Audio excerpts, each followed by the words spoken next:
Hello, welcome everybody to a new series of talks sponsored by the Federation of Inter-Asian Philately. We have Hong Kong Study Circle members, we have Hong Kong Philatelic Society members here. So it's January, it's our January meeting, and I welcome everybody. There's some old faces, some new faces, and hope that this year we're going to have some really very interesting presentations, as well as maybe philatelic gossips as well. So anyway, I think without further ado, I would like, oh, Richard is here. Okay, right, I would like to invite our friend, Dr. Jean Wang from Canada.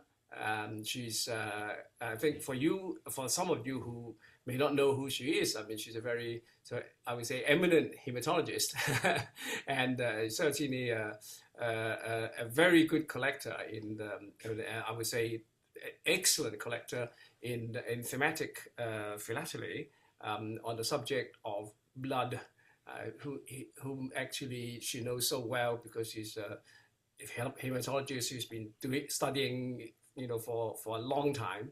So without further ado, I think I shall invite Dr. Wang to give us a talk on your particular subject, or maybe a piece that you or two you want to share with us. So if I just let you share, I think you can just share. I think yeah. Thank you. Okay, I'm just going to stop sharing my way. Okay. Thank you. Can you see my screen? Yes, it's coming up. Yeah. Yeah. So I'm not talking about blood today. So my main thematic interest is in blood donation, blood transfusion. I have a 5-frame exhibit, but I also have a lot of other side interests related to medical philately, and this is related to one of them. So I have an interest in World War I tobacco reply cards that were the reason I first got interested in it was because of the connection with smoking and lung cancer, but it ended up being a very interesting sort of social philately story. So I have what I'm going to show today is I have a card that was mailed to Hong Kong, and there are a couple of markings on it that I'm not sure of the origin. So Ingo had suggested, I showed it to Ingo, and he suggested that maybe I show it at the study circle show and tell today, and maybe somebody can give me some ideas of what these markings are. So just to give a bit of a context of what this card is and what it means. So just a high level overview. In World War I, there were a lot of organizations like newspapers and other sort of societal organizations that set up charitable funds that raised money to buy cigarettes and tobacco to send to the soldiers that were fighting overseas in World War I. So my focus is primarily on the British and Canadian funds. So any money that was raised through these funds was passed to tobacco suppliers. And then they would, they had huge manufacturing that was in bond. And the cigarettes and tobacco were packaged up and they were sent to the front with the aid of military authorities that helped with the transport. And then France and Belgium allowed the tobacco to enter duty-free. And this would be a typical donation. So a donation of 1 shilling or 25 cents would provide, 5 packs of 10 cigarettes, a quarter pound of tobacco. And all of these were done in bond so that there was a lot more buying power than at retail prices. And every package would also include a reply card like this, usually with a cartoon on the front, that was addressed where the name and address of the person who had donated the money for that package was written. And then the idea was the soldier would write a message on the back and mail it back to the donor. And so why did they send tobacco to the soldiers? It was felt that smoking would relieve stress for the soldiers, would relieve boredom, because they could share smokes and enjoy smokes together. It boosted morale, and it was really for the soldiers. This was World War I, so they didn't know about the health dangers of smoking, And for them, they were fighting trench warfare. It was really a comfort to them. And often tobacco was even included in rations because it was felt to be really essential for the effectiveness of the soldiers. So they would write a message on the back, thanking the donor for the smokes, and then they would post that through the military post back to the donor. So you can often figure out where these cards came from because of the Army Post Office or Field Post Office marking, the censor marking, and then sometimes, especially near at the first part of the war, the soldier would even write their name and their unit information on the back, so you could figure out where these. And I have cards mailed from all over, so from the Western Front, from Gallipoli, from Iraq, uh, so everywhere. And even I have some cards from sailors because sailors were also included. So it's a really fascinating social philately story to see where the donors were and where the soldiers were. And then of course the card that the donors got, it was a tangible connection for the donors. It was felt to be a patriotic way that they could contribute to the war effort. And then the cards that they were getting back were a real tangible connection to the soldiers at the front. And they were key to stimulating further donations. So it was this, operated in sort of a self reinforcing kind of cycle. So I have a card. So the card I'm going to show you today, as I mentioned, is a card that was mailed to Hong Kong. So the donor, the name of the donor was typed on the front of the card. This is the only tobacco card from World War I that I know of that was mailed to Hong Kong. So there's a British collector in the UK who's been collecting military postal history for 50 plus years, and he has a very extensive collection of these World War I tobacco cards. And he looked through his collection. He didn't see any that were mailed to Hong Kong. So as far as I know, this is the only card that was mailed to a donor in Hong Kong.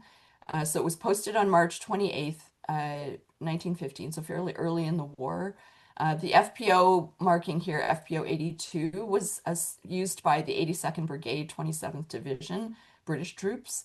And the censor mark, it's a Type 2 censor mark, number 2321 was assigned to the 2nd Battalion of the Duke of Cornwall's Light Infantry, which at that time, this field post office was operating at the Western Front in Ypres. So the card is addressed to a member of the Ordnance Survey, OS, and PWD is the Public Works Department in Hong Kong. So a little bit about the Duke of Cornwall's Light Infantry.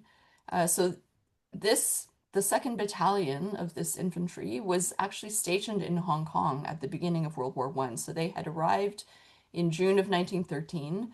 There was only one British infantry battalion at a time stationed in Hong Kong. So this was the battalion stationed on Hong Kong. When the war started, they were recalled to England. So in September of 1914, they departed on a troop ship back to England. They landed at Devonport in early November. It took almost 2 months for the transit.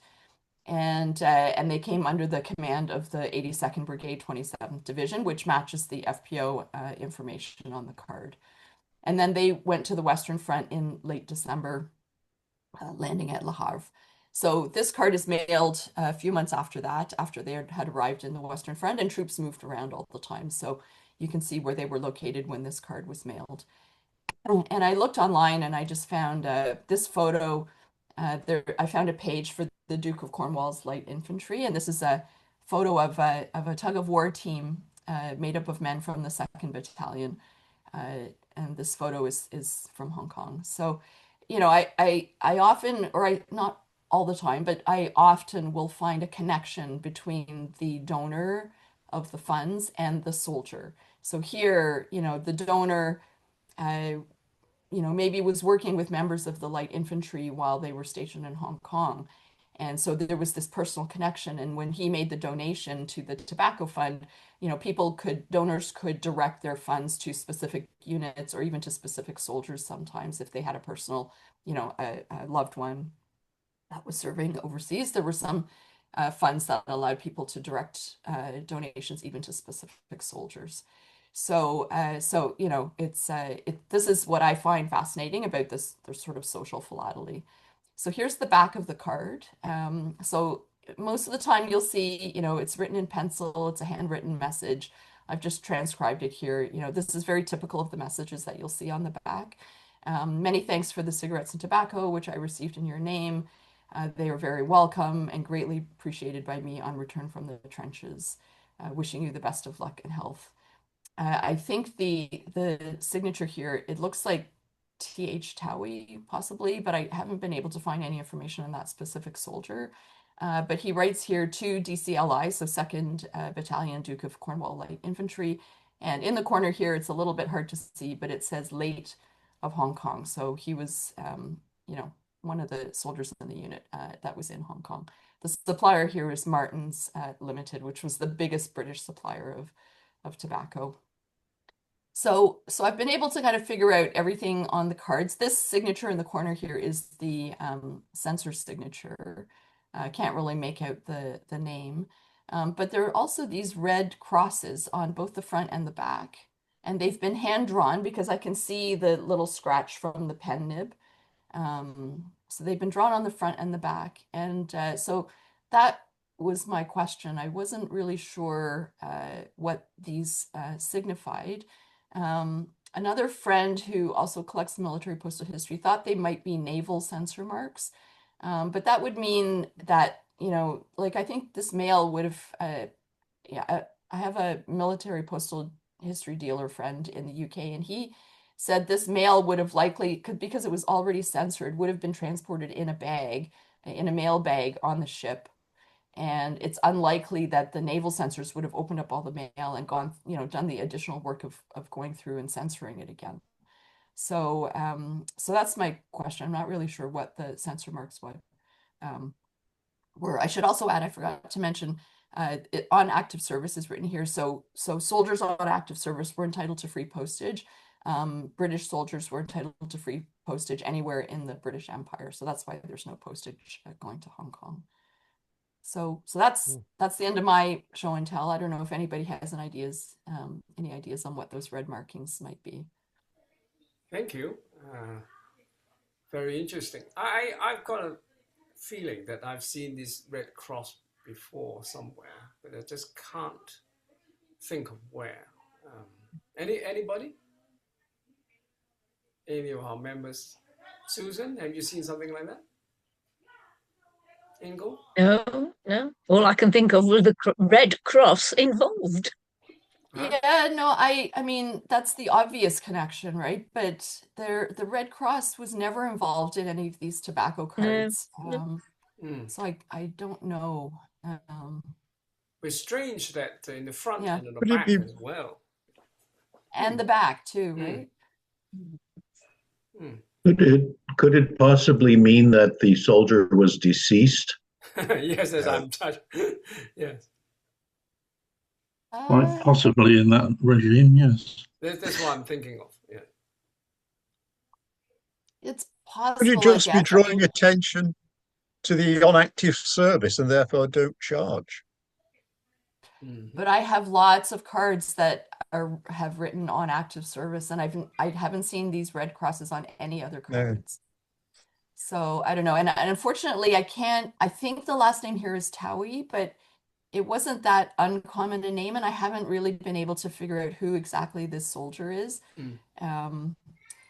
In Canada, you can find very detailed, like you can find the actual service records of all the Canadian servicemen that served in World War One. But the British archives are not as, at least the free ones, are not as detailed. Like you can find medal cards. Yeah, but you can't find, you know, so I can't find an original signature to try and match with the signature of the soldier. They're all available at the Public Records Office in Kew, near Richmond. Okay. You have to stand in line for them. A question, Yes. Jim. Are you a member of the Forces Postal History Society? Yes. Right. Have you put this on their chat room? No, I haven't. Actually, that's a good idea. Because I am also a member.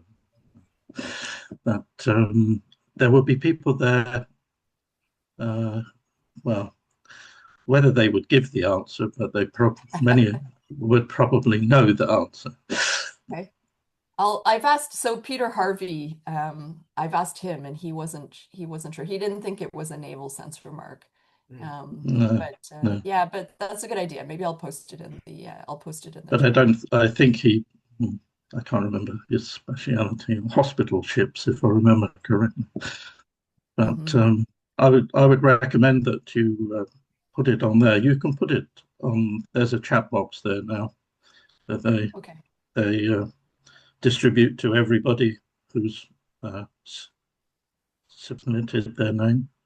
Okay. Yes, I've gotten those emails. So that's a good idea. Thank you. I will do that. Pleasure. Okay. Thank you, Richard. Right. Anyone wishes to comment? Could Dr. Wang, is it possible that there's any sort of disinfection going on with the cards?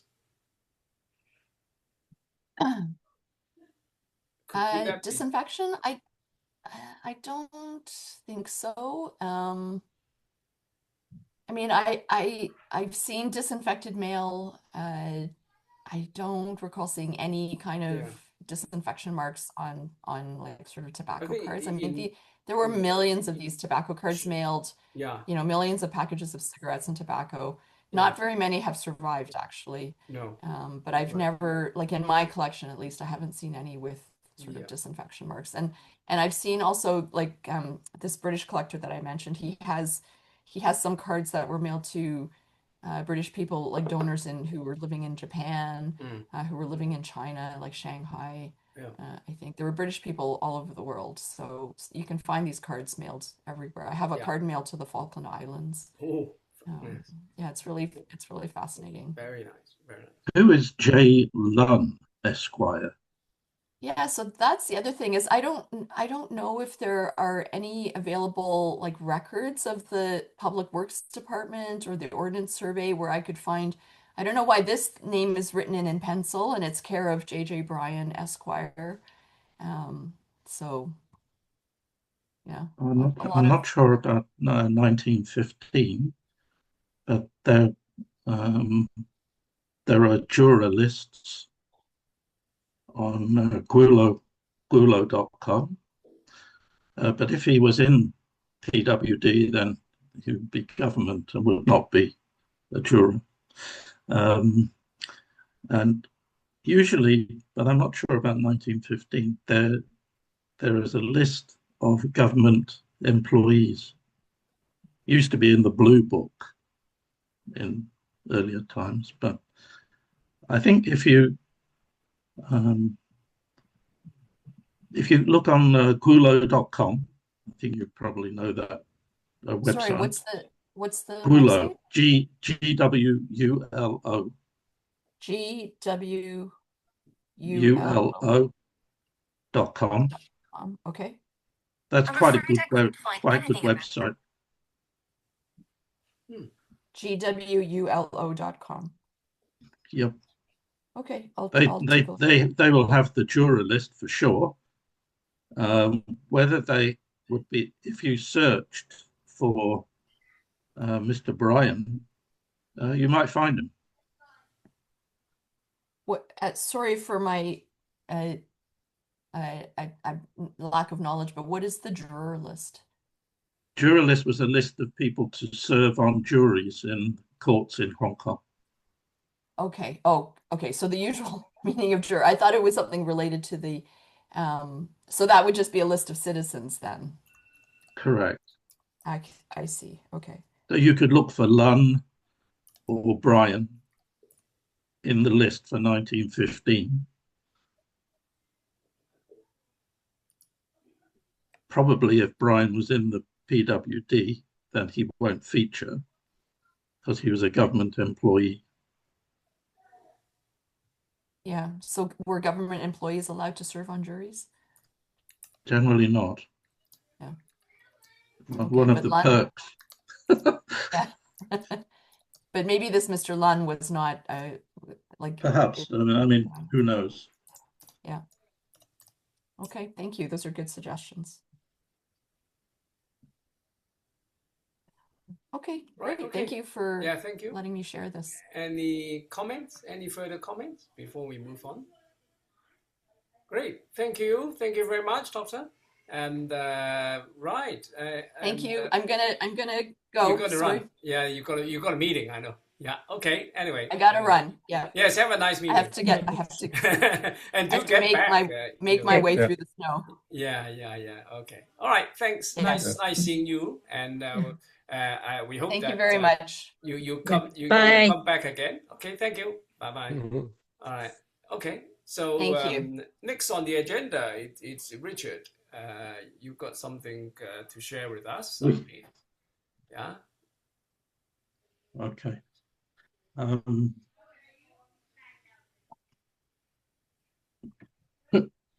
Excuse me. I'm trying to share. God.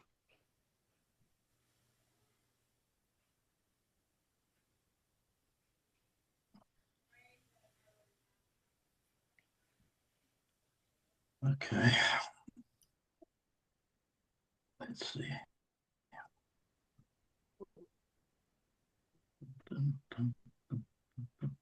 Okay, can you see that? Yeah. Yes. Cool. I was just messing around the other day, and I bought a cover recently, which I quite liked, and so I started from there. It was to Scandinavia, so I thought it'd be very boring if just show one. So I rummaged around and found a few others.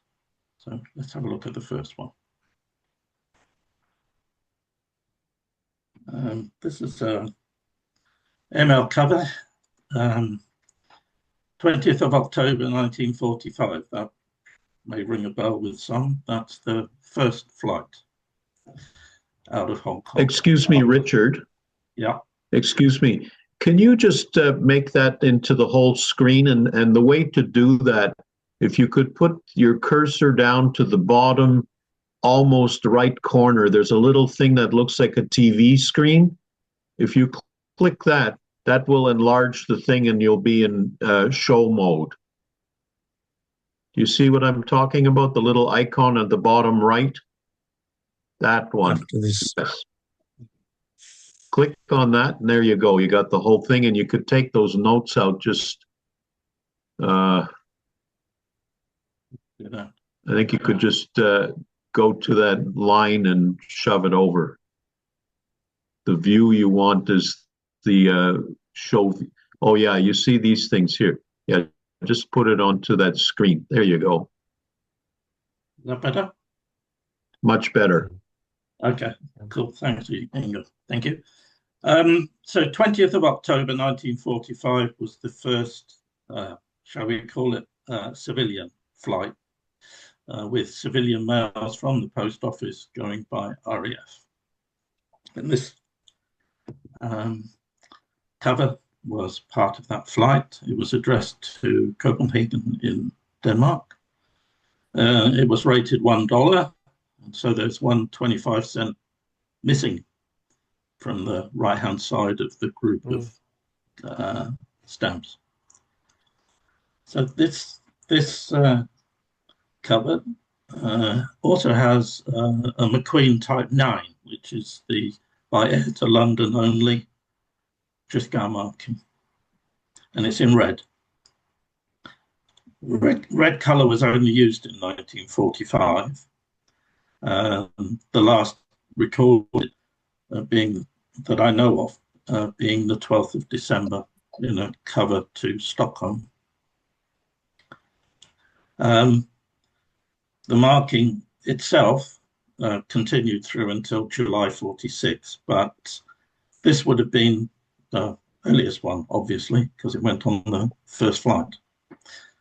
So that was the one that I was interested in and managed to get.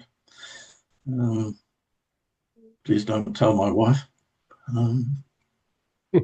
The next one was a cover, also $1, which was the rate announced on the 19th of October, and it continued for a while. And this one was dated the 4th of March, and was also to Denmark, and at 25 adhesives from the GPO. And this also has the Type 9 McQueen marking. But I think this one is in black, but when I look closely at it, it could arguably be a sort of violet black mix, but definitely not red. And although it says registered, the sender didn't pay enough for it to go registered, so it didn't. The next one also has the McQueen Type 9 in black, and this one has the pre-war $1 covering the ml rate for a half-ounce letter.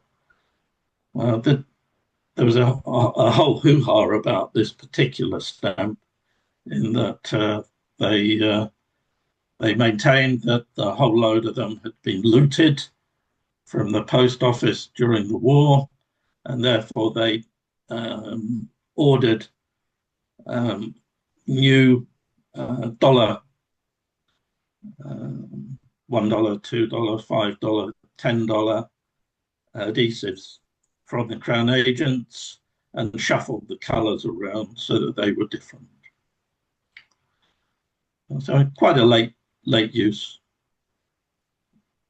By that time, you could only get these $1 stamps at the post office. If you walked into the post office with one already on the cover, then they wouldn't accept it. It was invalid.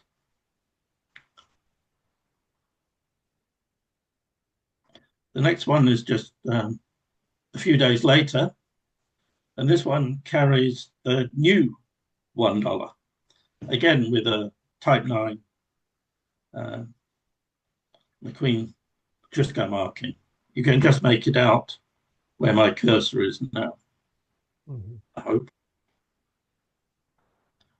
Again in black, still $1 rate, but the first day that the new $1 was put on sale was the day before. So there's only the second day usage of this adhesive, just so happens to be going to Denmark.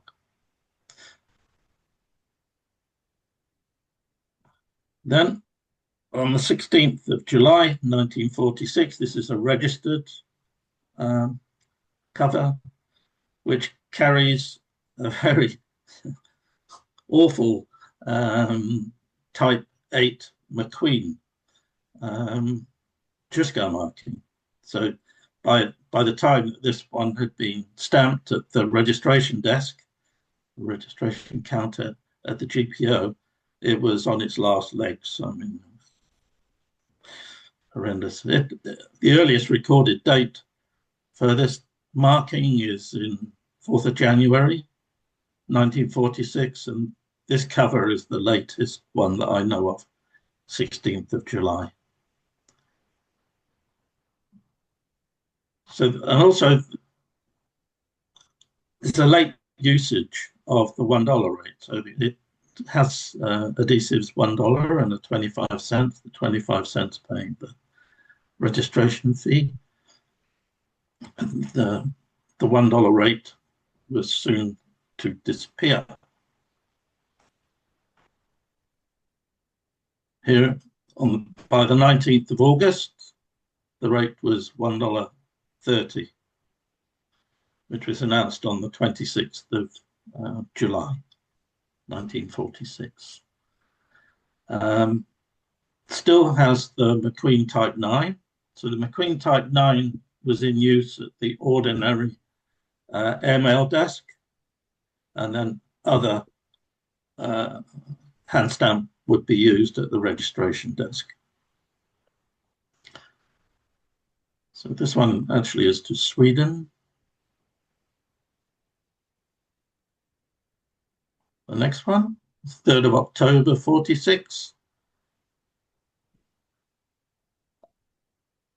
And this one is, sorry, my mistake. This is Queen, I think type 9, but it's a subtype. That you find that the ones I showed earlier are more defined and slender figures. This one is a more not blurred, but more spread figures and so on, and slightly larger. Again, this is the $1.30 rate.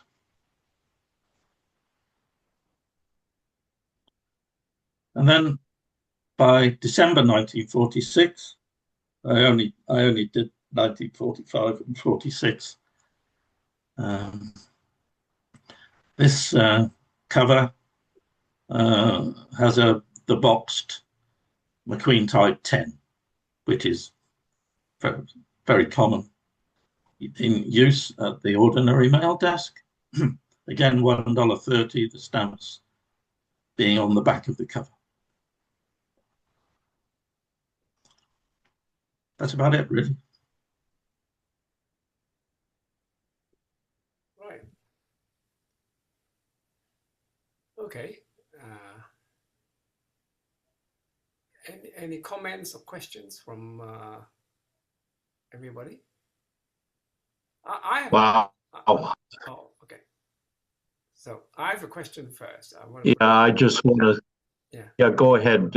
Go ahead, Andrew. Okay. I just want Richard, in your experience, how common are the airmails to the Scandinavian countries? Well, they can't be as common as to the UK or Canada or USA. No, yeah. Canada is not so easy. That's right. UK and USA. USA are very easy to find. Mm-hmm. But USA, Giscard markings, yeah, they're relatively straightforward, but the air to lady ones, i.e. the 1945 ones, of course, there are some rarer items in there. But I think for Scandinavia, no, I don't think you don't really see a lot of $1.30 rated covers, i.e. once the $1.50 came in, i.e. the air throughout type 1, which was 47, then you see more and more, but then you see more and more of everything. Sure. So I think they are they're not difficult, but they're more difficult than US is just very straightforward. I think it's a lot more, but relatively less common. In my experience, Scandinavia, Denmark seems to be a heavier destination than Sweden, and Norway is scarcer. Norway, I do have 1 or 2 covers, but there's not a lot of them. Yeah. But definitely Denmark is not a rare thing. And one thing, there was a Danish battalion in Hong Kong after the occupation. So there's forces mail with the 10 cent and then 20 cent concessionary rate for airmail. There's a couple of covers going to Denmark for people soldiers that were in the battalion there. Yeah, I have a couple of those. They were attached to the Royal Buffs, I think, as a Danish. Right. Yeah, but also I think that's correct. What you said. Yeah, but that display, Richard, you've got a few items that would really, really enhance my 1945, 1946 one-frame exhibit. The $1 violet one, that very late usage, I have the in my display. I have the newspaper notice from the post office saying that those stamps were not allowed to be put on covers. They could only be brought to the post office, and the postmaster or the postal clerk would have to apply the stamp himself to make sure that it was a genuine stamp that was not looted. So that's a really interesting story, sub-story of that period. And your very late usage there, that is really cool. I have to go back and check what my latest one is, but I don't think I have it as late as that. And there's about 3 or 4 covers in there that I would try to find a way to trade with you. I'll leave them in my will or something. Hopefully not in the immediate future. Yeah. Anyways, fabulous display. I love that subject. That early mail from Hong Kong after the occupation. There's so much depth of story there, and how Hong Kong was recovering from that horrible period, and how quickly there's commercial mail. Like, usually countries take a long time till commerce really starts, but the Hong Kong people are so industrious and wanted to get back to work. And I think there was a repatriation of Hong Kongers who had left the colony and came back from mainland. And it's just a wonderful story, and a lot of sub-stories in there, and that mail illuminates that. So thank you for showing that. Yeah, I think that the 1945-46 period is very, as you say, there's a multitude of sub projects inside that period. Yeah, it's quite amazing. I mean, even like the looting of stamps that you said, I've also researched at that, but I've never written about it. It's sort of parked in my chest somewhere. But yeah, it's quite interesting because the $1. Well, no, that's not strictly correct. The $1 was the one that was used extensively before the war. But the last requisition of it, and then the last requisition for the $5 and $10 just sank, lost. Some of the $1 got through out, and a few $2, which is quite almost an unsolved mystery. We'll get there. We'll get there.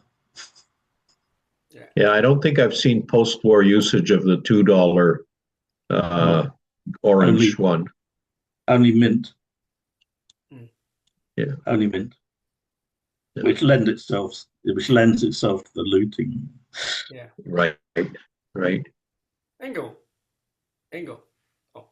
Yes. You're thinking of expanding your 1 frame to 2 frames? Because now you can actually display up to 3 frames, if you wish.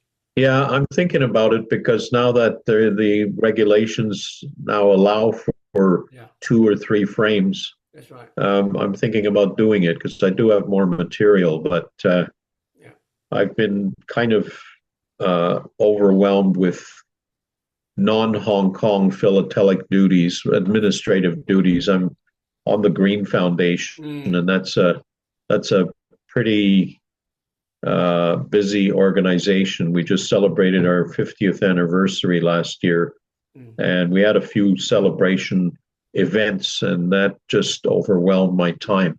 It was like organizing a wedding.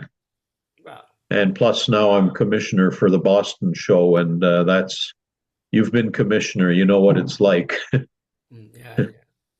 So it's complicated, of course, by the politics going on there.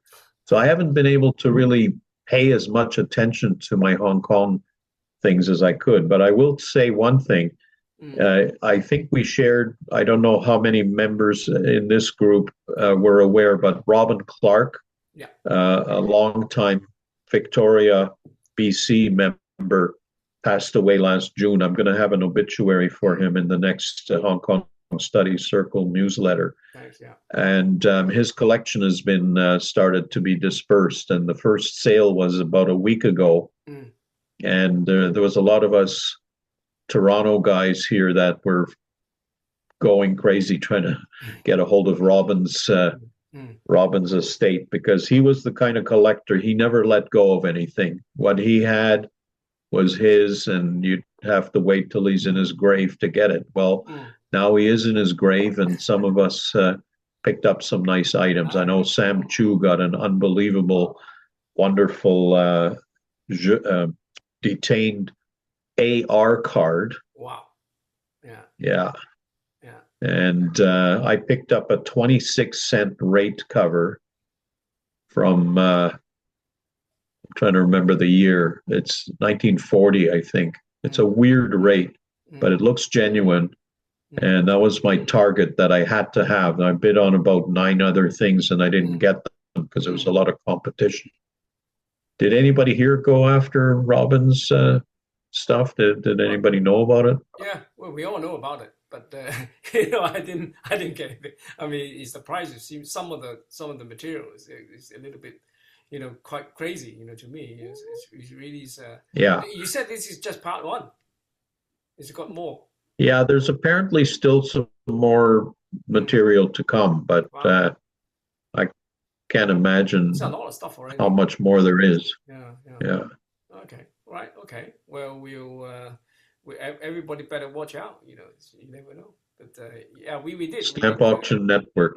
That's right. That we it's a lot of us actually sort of kind of always have our eyes on these websites and things, and the study circle as well, the bulletin. But you know, maybe your copy hasn't arrived, but you know, it's been, you know, people. Yeah. Because of this weather, I suppose. Yeah, I'll have it for the next show and tell. Yeah. Okay. All right. Okay. I have a question to Richard. So the usage of the new color of the $1 stamp, according to the catalog, is something like 8th or the 9th of April 1946, right? And you have shown a cover, April's 8th or 7th or 9th. 8. So 8, and the cover was 9. Okay. So the usage of the pre-war stamp of the $1 stamp should the last day should be prior to that first day, right? Theoretically.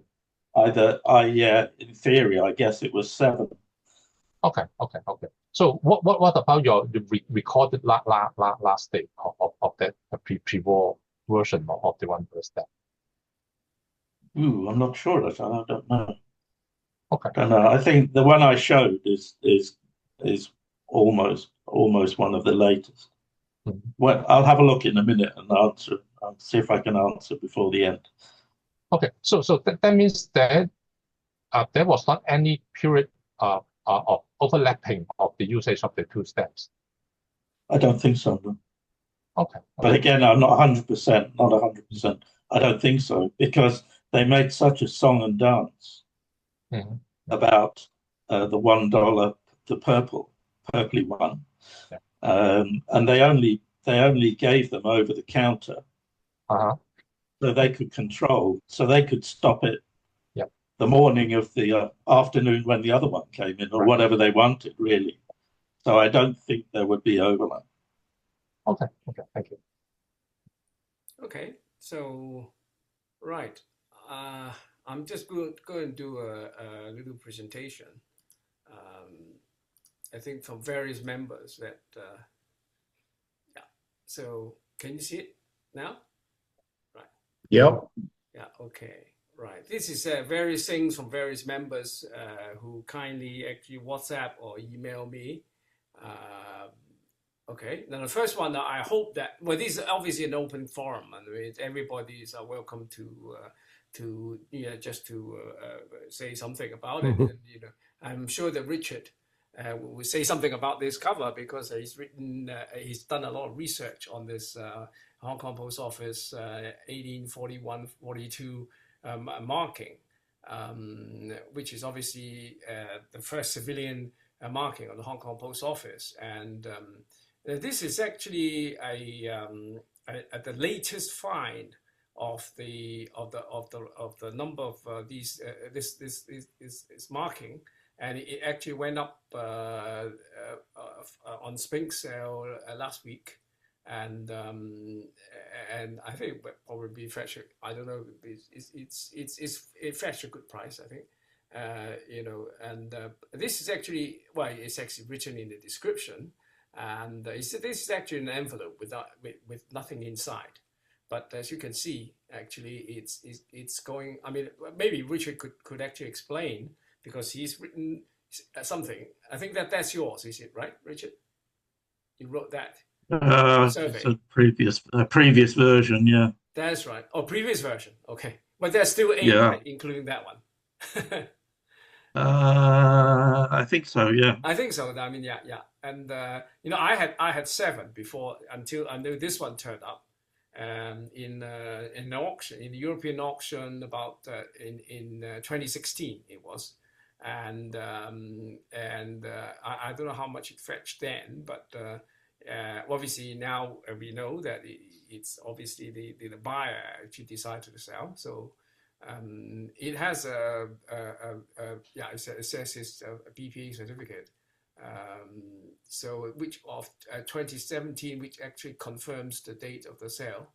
But anyhow, so that's actually this latest find of all the covers. And would you like to say something about this marking, Richard? Sure. Well, just give me a moment, because I'm just looking desperately trying to find my file. Okay. So yeah, that cover I studied. Cool. And let me see. Well, obviously, you can see the link here. There's, as Richard already spelled out, the wulu.com. It has some sort of very basic historical information about the first post office of Hong Kong. So you're welcome actually to check it out for yourself. But whether it's all accurate or not accurate, I can't be sure. But Richard probably done the research, and he'll probably tell us more about this marking. Basically, there are 2 different. Well, okay, where you got original marking is 1841, but later on the same marking they gouge out the 1 and they insert the 2. And there are 2 different, out of the 8 covers, I can't remember the exact proportion. One is like a blood red kind of color. And this is actually the pinkish one, which is lighter. Obviously, the consistency of the ink obviously varied. And which actually given rise to these only 2, well, so there are only 2 variations, the really bright dark red and then this pinkish one. And actually, there are 2 types of 2, and it's quite consistent. You can see, so it's quite well. Obviously, it stands to reason that there are 2 people were working at a post office at different time, and each inserted their little 2 there. Also, there are different manuscript 2s. That's right. There's 2 of them, as well. Yeah. So aside from this cover. Go on. Yeah. Sorry. Oh, sorry. Can I just finish? Go ahead. Apart from the 8 covers, there are 4, at least 4 pieces, bearing this c.d.s. And one of the, I think maybe 1 or 2 is in the Macau Postal Museum, where it's from the Johnston correspondence. Yeah. Okay. All right, Richard, to you. Yeah. Johnston was the deputy, or one of the deputies to Pottinger. Yeah. And he actually was the postmaster, original postmaster in Hong Kong. Yeah. So he, of course, would use his own stamps and stamps and stuff. For this cover was sent to Captain Smith, I think it is. And he was the captain of HMS Druid. And it was sent from Parker who was the head of the Navy in Hong Kong after him. He must have been sending him something of a private nature by the top left, and presumably it was when the Druid had just left for Bombay, which I think I've got it here somewhere, was the 18th of June, roughly, of 1842. Yeah. So the difficulty with these very early markings is that you can't be sure when they were processed by the Hong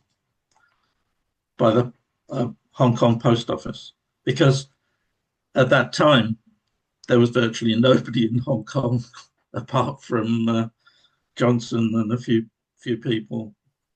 The only one was a cover, entire, from a Reverend Jose to Macau, and he was in Hong Kong. He was there as a missionary right at the beginning. It didn't last very long, unfortunately, but that cover we know the date of, but virtually all of the others came from the expeditionary force in the north, and it's quite a detective story to actually say when they were processed in the post office. I've spent a few years, sadly,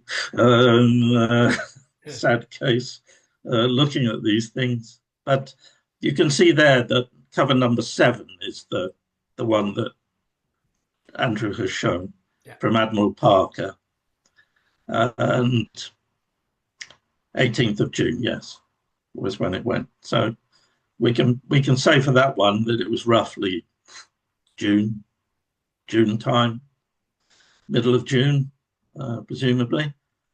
And if we look at all of the others, apart from the 1841 one, which I'm hoping that Andrew can help me with. Try to chase up the Hong Kong Post, or yeah. I tried to get it from the Hong Kong Post, and they don't even want to touch it. Well, they just want it hidden away.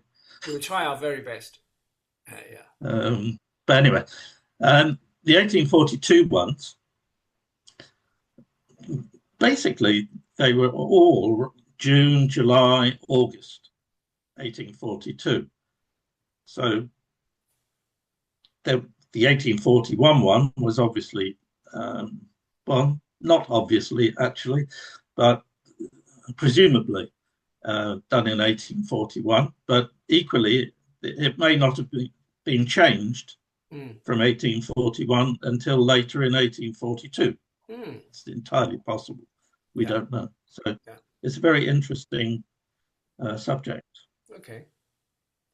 We'll try to do our best, just to talk to Hong Kong Post and whether we could actually see.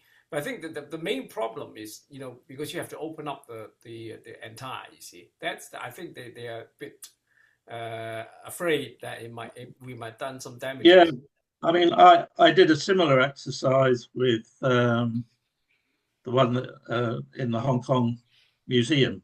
Yeah. And they actually did the whole thing for me. Oh, really? Eventually, Okay. but they were very kind. But Hong Kong Post, I mean, but we don't even have a photograph of the two sides of the entire. We only have the front. The front, yeah. And the back might tell you something. Who knows? Do we have the back? Let me think. Right, I'll go and check. I can't remember. Yeah, I don't think I've seen the back, but no, okay. I might be wrong. But there must be something on the back, surely. And even if they open, they don't have to open up the entire completely. Yeah. They could just look at the date line. Yeah. Actually, it's not that easy to fall apart, because the paper actually was much stronger than It was designed for what it was used for. That's right. It's not a slip film. It's not a flimsy paper that could just completely disintegrate. You know, yeah. Anyway, okay, No, right. Well, thanks for. Well, you pay in those days. You paid by the sheet. That's right. So if your sheet, as long as it wasn't ridiculously heavy, Yeah, you paid the same for a thick one or a thin one. yeah, that's right. That's right. Anyhow, okay. Thanks for your comments, Richard. So we go on to the second Okay. second slide, which is okay. Some of you might collect Jubilee. So this is another block that came up in the spring sale, and it's actually the stamp's actually unmounted. And I actually haven't viewed. It says some light gum aging, so I don't know what that means. Means it's yellow gum, but actually I didn't view it. But you know, it seems it fetched a very good price. It's mounted on the margin. It's a very nice, clean block of 6. So I mean, obviously, some collectors. By the way, we have a new member. His name is Nick Webb. You know, and I'm sure you know who Francis Webb is, and he's the son of Francis. And he wrote to us and asked for membership. And he said that he actually has some of Colonel Webb's material. I don't know whether the stamps or records that he has. So he's very interesting to join both the study circle as well as the Philatelic Society as a member. So we have, as Hong Kong Study Circle, I accepted his application immediately, and so we just waiting for the HKPS to accept his membership. So I think he retired recently. I think he's you know, just find this collecting Hong Kong very challenging as well as interesting. So let's see. You know, he might give us some insight on the various, maybe some new discovery or something. Anyhow, so this is the block, and this is actually a new discovery, I believe, and it's a mount. It's a stamp with a mount.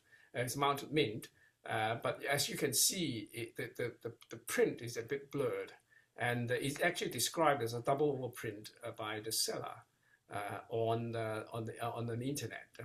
I'm sure you know where it is, but you know where the internet sale is. But it's actually described as double. But this is actually called a kiss print rather than a double. It's a kind of you know, the printing plate so kind of jerk, and then you get a double impression. But actually, more interest actually it's not the kiss print, because there are several many. Well, I don't know how many copies, but you know, there are more than at least 2 or 3 or 4 or even more. But it's actually the bottom right corner with a crack of the outer of the frame. So I don't know whether this is actually a re-entry. You call it re-entry, or what you call it, a broken plate or something. But this is, I think this is not a very very common thing. You can look at all the 2 cents, the carmine. But you know, you on occasion you do find this kind of a plate defect, but not common. But I think on the Jubilee, I mean, you really there's maybe it's a very very scarce, or maybe only 2, maybe even, well, this is maybe even the only one. So well, go and check your 2 cents and look for. I mean, I'm sure this plate error is progressive. So I mean, you could get more, maybe the complete outlines missing or something. But you go and look at your 2 cents. It's always in the bottom right corner. So anyhow, so maybe that's the reason why somebody spotted the combination between the kiss print and that, and it fetched quite a big sum of money. Right. Okay. So we move on to a member's. This is actually another the top right the top left card is actually from the same internet auction, and it had a buy now price. Nobody was interested initially, but at the end, you know, as usual, the last minute somebody bought it. I would say for a price which I think is quite reasonable, until I asked around, and then another member. Whose initial is JT, has said that, oh, you know, there are many more. He said, you know, I actually had one, actually not from the UK, actually from Ceylon in my collection, which I sold recently. And the date is exactly the same, November the 9th, 1905. Is a Canton single ring index A in red. But it's also from the Dr. Shelby correspondence. So, you know, the people, you see, all three of them are from the same correspondence. And this one is a bit unusual because this is the index B. It's also in a kind of a reddish brown color. So this is actually from the AI, the information about the Dr. Shelby. But, you know, obviously, please fact check, you know, whether that is accurate. Yeah. So, you know, I always have reservations about AI, but, you know, that's how, you know, when you type, you know, Dr. W.D. Shelby, Canton, and that's all automatically comes up, you know, well, which is, I suppose, is medical. I mean, you can see MD there. So, but whether the history is correct, I'm not too sure. So this is actually the same correspondence, and I actually quoted in my collection 8 pieces snow with index with the red. I think I actually, when I did a kind of survey many years ago, and that actually included 8 pieces means 8 covers and postcards, and not counting loose stamps. There are many more loose stamps around. But that probably include different dates as well. But you can see actually there are 2 dates, November the 9th, November the 1st. Okay, so yeah, check it out whether you got something, particularly in that particular date, around that date, not in red. I mean, maybe in black color. But why? The thing is, why is it in red? I mean, what was the significance? You know, is there any significance? Why is it in red?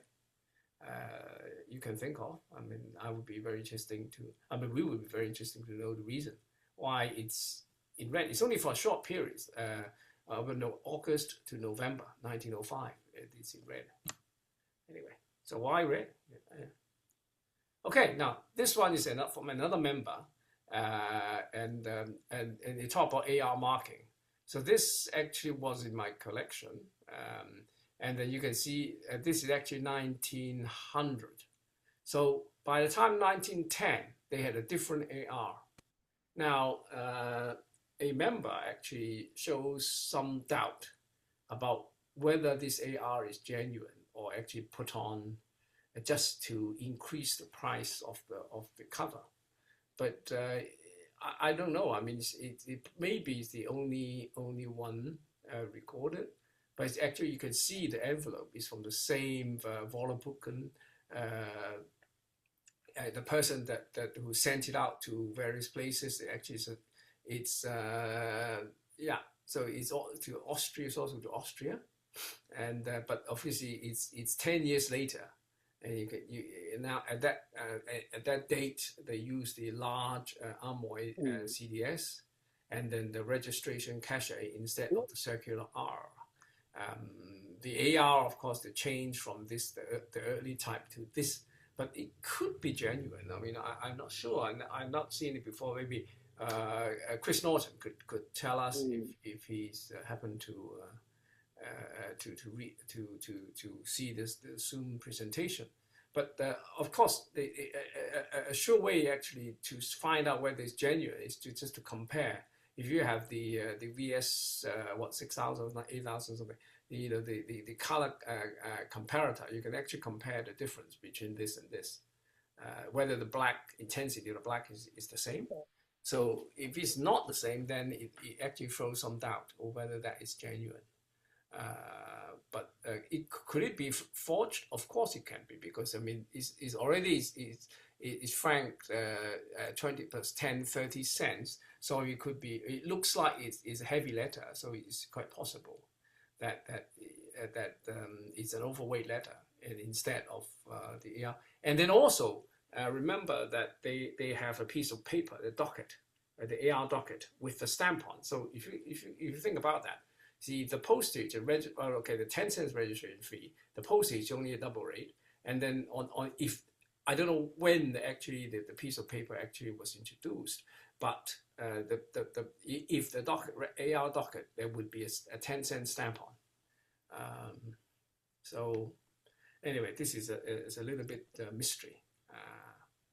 Anyway, Andrew, yes. The August 1910 AR cover, that AR marking doesn't look familiar. Is that listed? No, it's not. It's not listed in Proud. See, Okay, so that would be a new it would be a new discovery of an finding AR. if you Oh. genuine.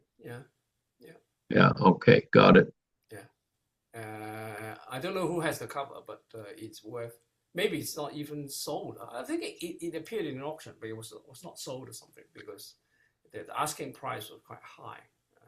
Anyhow, I mean, it's worth looking for, because I mean, it's possible there's genuine, because there's a 10 years difference, and this is already, you know, going looks like it's on its last leg. So it's quite possible that by 19 some you know, a later date, and that's completely broken, and they introduce something new, a locally made mark.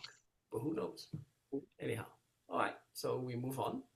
And okay, we last month I actually said we're going to have a discussion about the Hong Kong c.d.s with the index S and T. Okay, so I actually asked around for members' help, and obviously various members actually chipped in and with actually examples of this mark, very rare actually on cover and postcard. I think on loose stamps, you do find quite a handful of S and Ts. Robert Newton actually had some few examples of the S and Ts on loose stamps, and so as other members too. So these are actually so okay. The thought at the time was the you know, they were used as a brand, well, okay, so postal kiosks in remote post office like Typo or Tio for T and S for Stanley or something like that. But you know, that was one theory a long time ago, and if you look up the web, I mean, it was fairly uncertain of where it was actually used. And Proud actually said something about postbox collection. So it was two different theories. Okay, so here's an envelope with a 10-cent stamp. April, I can't read, April maybe 20 something to Yokohama in 1899 with index T, and this is a very clear card, actually from a place called Tong Tau Ha. Okay, maybe Simon, do you know where this place is? Simon. Well, Hong Kong Ha, if you translate into Chinese, is somewhere in Dongguan of South China. Oh, it's in China. It's actually in China, is it? Yeah. Yeah. Near Shenzhen. Near Shenzhen. But I'm not sure because it was written in not in Chinese, so I'm not sure whether it matched that location in southern China or not. Yeah. Okay. It's actually written in Old German, so. Yeah, right, and I can't decipher the message there. That's right. Yeah, no, okay. I've been told that the Old German, even if you ask a German now, they could most probably couldn't read it. You need a scholar to read the script. Anyhow, so that is actually two postcards to Germany and to Yokohama. Andrew, yes. What is the relationship between this postcard? Was it in the envelope, or is it the back of the other postcard? This is the back of the 4-cent postcard. No, this one. Okay, because it's not the same color. So yeah, I know. The scan is it's misleading. So it's a back. Okay, thank you. It's the back of the right, Andrew. Yeah, one observation about the card is that on the back, the date it was written 14th of August. Yeah. And then the postmark with the index T is August 26th, something like that, right? Yeah. That was a 12 days gap between the written date of the card and the postmark date. That's right. Yeah. So somebody must have brought the card from somewhere. Yeah, to Hong Kong. Into Hong Kong and posted. And then mail it again in Hong Kong to Germany. That's what I'm thinking about. Yeah. You're right. Okay, so we look at other examples. There's another one from well, what was the date? That was August. Okay, August, April, and August. Okay, this is December. Okay, this December. Another, of course, you can see. I think this is, it says Hong Kong. Okay, November 29, 1999. So it's consistent with the written there and posted maybe a couple of days later, and cancelled December the 1st, also with index T. Okay, so possibly the T could stand for. I mean, it's just total speculations, no proof. I hope that somebody actually can find it in the Gazette or something, or post office record or something. But some people say T could be from a town. Okay, the town meaning city of Victoria, means in the central district, and the S could be from the suburban area, including Peak or other districts. Anyhow, we look at more examples. How is the Harrison? Suburban. The suburban wasn't the Peak. No, it wasn't the Peak. Peak was suburban. There were there's a list. There's listings of the post boxes in each. Okay. So there's another one with the index T, but this is quite similar. December the 6th. It happened to be December. Yeah, also in December. And note that this one actually has a pen line across it. So which is quite a common practice. If you post a postcard or letter in a letterbox, people actually put line, cancel the stamp just to prevent the stamp being stolen. Yeah. So this card obviously been sent to Karachi and it's redirected, but that's not relevant. But anyway, you can see that this is interesting. It says Hong Kong Regiment, Hong Kong. So where was the Hong Kong Regiment based at that time? Yeah. So I like this. Wishing you an AI Christmas and New Year. So anyway, that's it.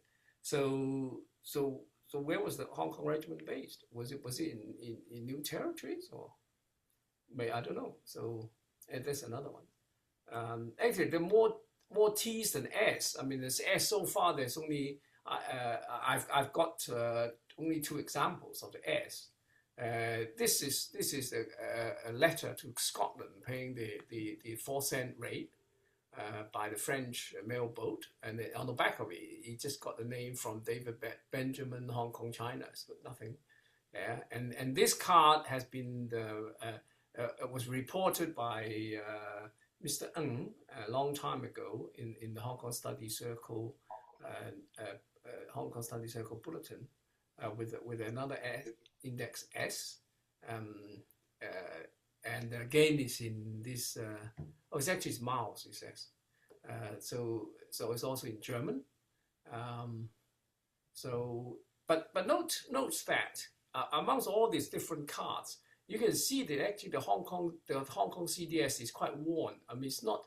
Well, there are many of the Hong Kong c.d.s around, but it just happened that if you see that all of them, in fact, the Hong Kong c.d.s is almost the same. I think I haven't actually done any measurements, but it looks like it's the same Hong Kong c.d.s, and it's kind of worn out. It's not you can see the thickening of the lettering. I mean, it's not a new c.d.s that they use.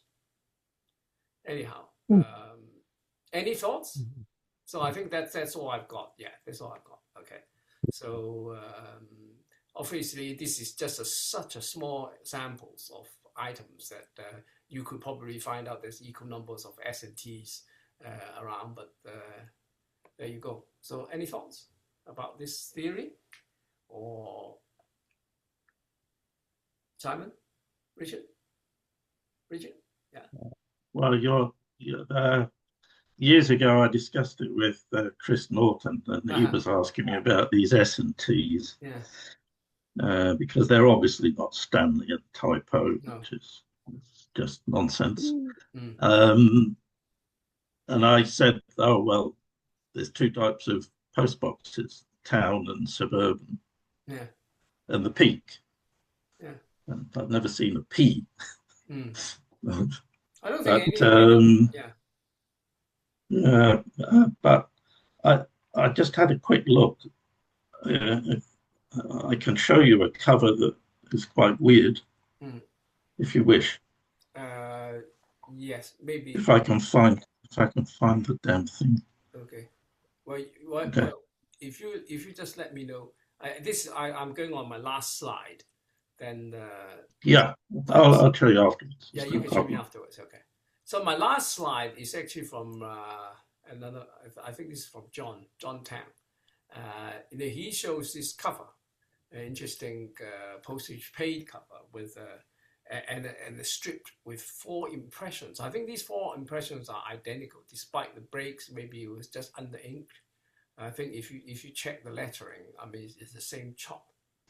So this cover actually has, but this is actually, I think it's 2 different chops. But why was it used with a piece and then chopped it again with another postage paid?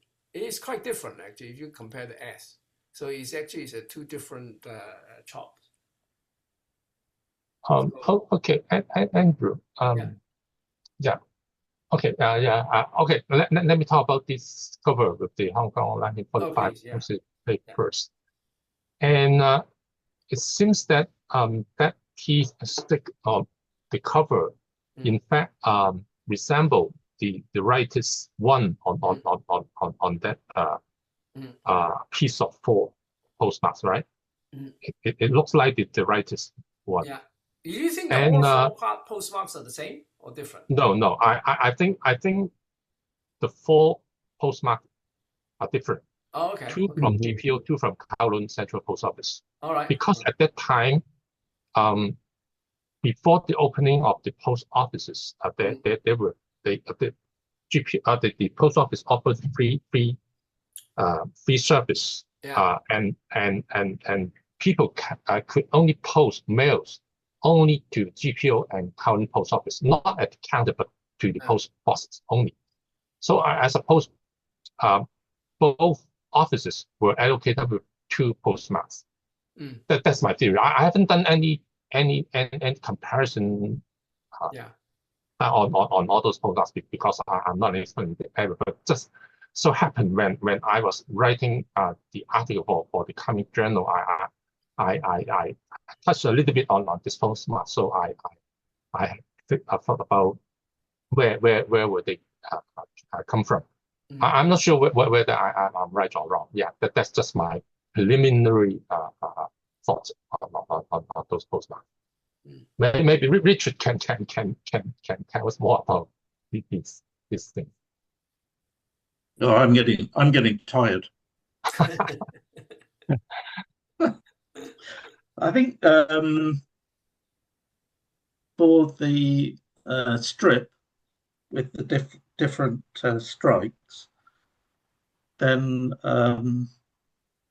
I've seen stuff written before about that. Yeah, the study circle. I think there's something recent. Yeah, many years ago. Study circle. About that they were actually done, and then because there was more than one hand stamp made. Yeah. I mean, if they were going to send them from Kowloon and Hong Kong, there was obviously more than one. Yeah. So, however many they had, but I'm not really sure.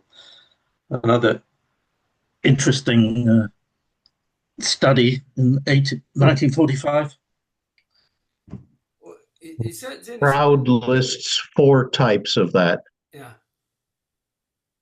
Okay. Yeah. It's a wooden chop, and one ended up in Scotland or something. I think it showed. I think if I remember, it's about 20-something years ago. Somebody actually showed the actual wooden chop recovered in the UK. Yeah.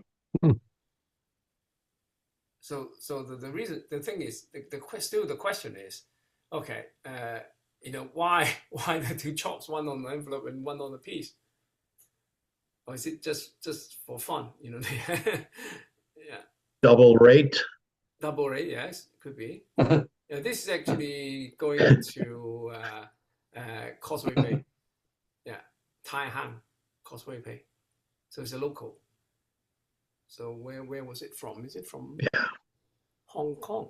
Oh, Pedder Street, it says. Well, this says Pedder Street here. So Pedder Street down there. So it's actually from Pedder Street to Causeway Bay. So it's a Hong Kong island itself. So probably didn't go anywhere near Kowloon. So that's interesting. Anyway, you guys think about it, and maybe we can talk about that. I'm certainly not an expert in this area, but maybe we can discuss it next time. Okay. Yeah. Okay. Okay. Andrew, going back to the S and the T. Okay. Yeah. And I think that's something I will rule out. Firstly, S is not standing, while T is not type O or typo. Obviously not. And I think if we apply the theory that S stands for suburb or T stands for town, all these covers are probably okay to fit in that theory, except one card. I think it's on the next slide. The next one from Germany via Hong Kong to Wuchao. Oh, that one, yeah. This one, yeah. The bottom one, yeah. Yeah, the mouse one. Not this one. Yeah, the bottom one. Yeah, the bottom one. Yeah, this one is a little bit strange. Yeah. Okay, it was originated from somewhere in Germany, right? I suppose, and the destination was in Wuchao of China, via Hong Kong, Canada. Wuchao is something somewhere in Guangxi or in western part or the west side of Guangdong, and because it seems that it's by ship or by vessel to Hong Kong, and then the post office got it and then translated to Wuchao, and apparently it didn't pass through the custom office or custom counter office in Hong Kong. That means the Hong Kong index S was just a transit mark or just a sorting mark in Hong Kong. And if it was a sorting mark, then, well, it's difficult to say. Maybe the postal clerk just somehow arbitrarily picked up some chop and then put it on the card. Because in fact I've seen from Charles Chen a cover in 1995 from Canton to somewhere overseas with a transit chop at the back using an official pay Hong Kong chop in black. And I just couldn't explain it. I just couldn't find any reasonable reason to explain it. So I don't know. So this card, it didn't pass through the custom counter office in Hong Kong. Then well maybe just I would say this is somebody inside the HKPO just pick up a chop for convenience and then just put a postmark onto it. Right. Well, I mean, the card would have gone through Hong Kong. But obviously, T could not be Tai O or Tanka or whatever, because if you know where is Tai O and where is Tanka, or who were the people living there, then you won't propose those people, those Tanka people would post mails to those Japan or German places, right? I think it's very unreasonable, right? Yeah, wishful thinking. Yeah. Okay. Right. Okay. So that's my comment. Yeah. So that's all for me. So Shall I show you? Shall I yeah. show you the one that I've got? Yeah, Of yeah, course we yeah. can. Yeah. Yes, sir. Right. You might enjoy this.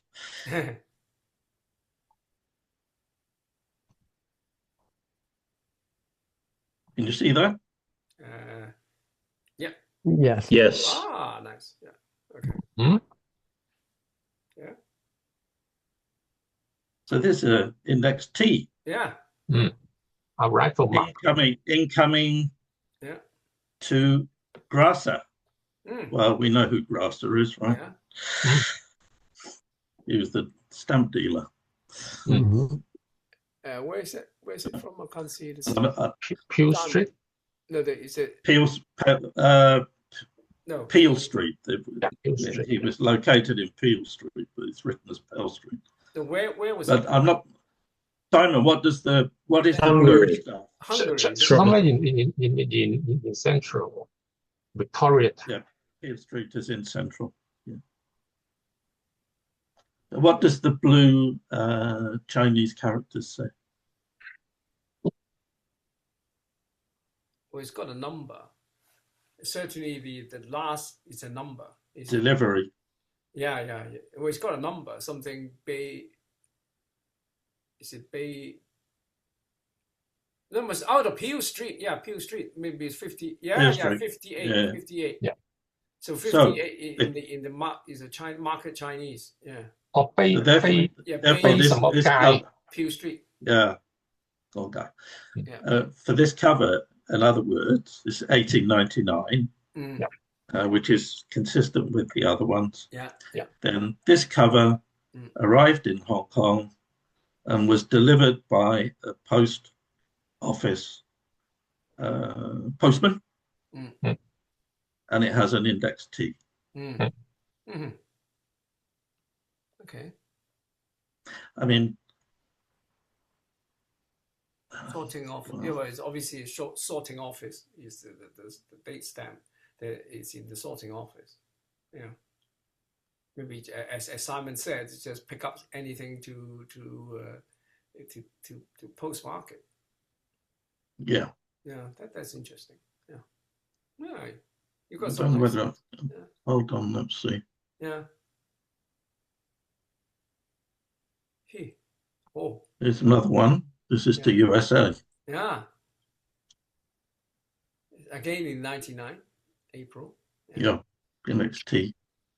And right, and that remind me the point that both the S and the T index postmark were used within that short period, 1988 to maybe 1999. a few months in Mainly 99. Yeah. 1899 to 1900, something like that. Mm. And why was that the period was so short? Yep. I don't know. I have no answer. And apparently that period, in fact, was after the opening of the Western branch and the current branch of post office.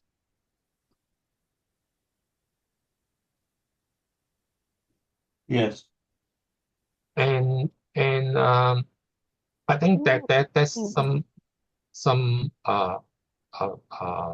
laws or something enacted regarding the area of the Victoria town, and then they that defined the area within Hong Kong, the limit of the boundary of the Victoria town. That happened in 1900 or 1901, something like that. I don't know. I'm not sure whether that related to this or not. Well, it might.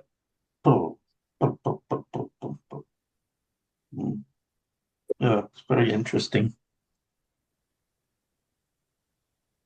I mean, why choose T and S? Yeah, that's right. Exactly. It has a significance because you only had A, B, C, D, E, F. Mm. They were timed. They were timed. This is not. Mm-hmm. So there's a significance somewhere for the S and the T. Mm. And at that at that time, haven't looked at this for years, but at that time they split for a short period of time the deliveries and so on into suburban and town. Mm. So maybe it's associated with that, but not post boxes. That doesn't make sense that it's post boxes. Mm.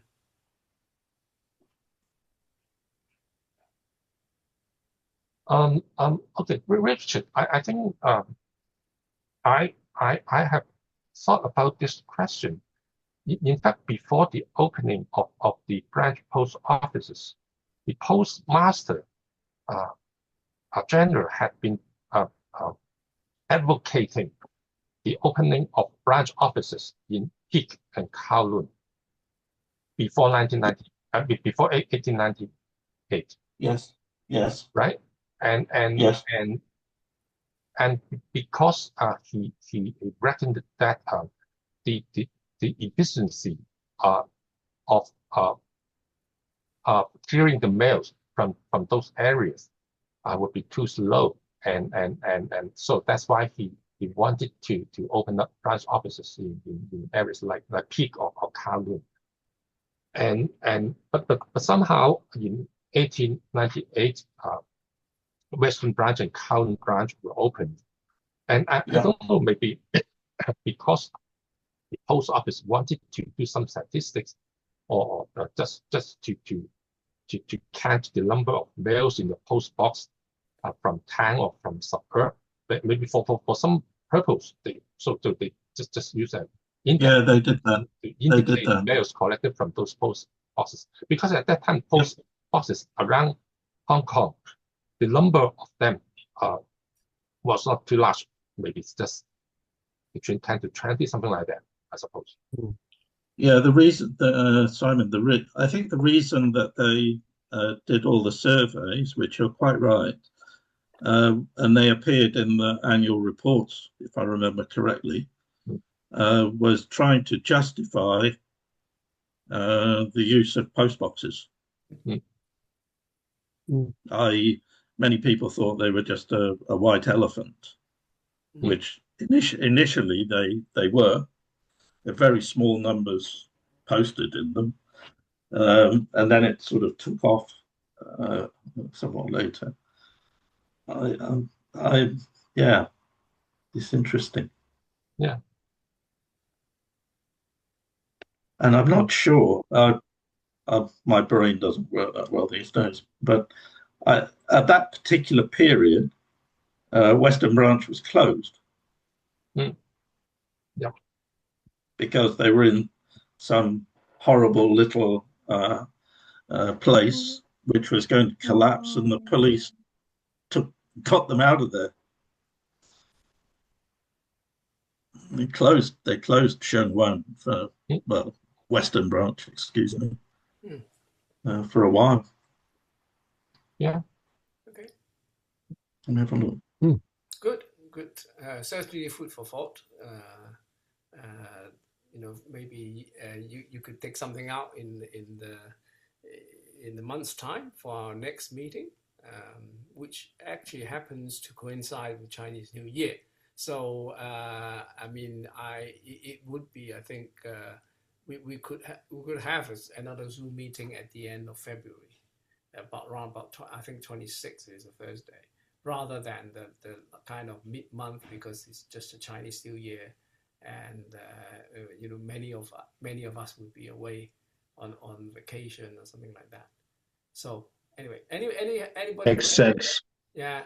Anybody got anything to share? Makes sense. It's good for me. Just before Chinese New Year, I'm off checking what Donald Trump is doing in Venezuela. Oh, okay. All right. Okay. Anyway. Well, we're getting quite close to it anyway. Yeah. All right. So anybody got anything to share? Susan, Duncan, you got anything? Or you prefer to leave it until next month when we have a meeting? Yes. Okay. Start digging.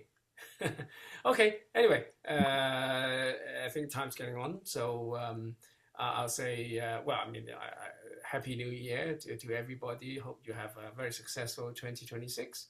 And it's goodbye for me, and good evening, good morning, good evening, and for you.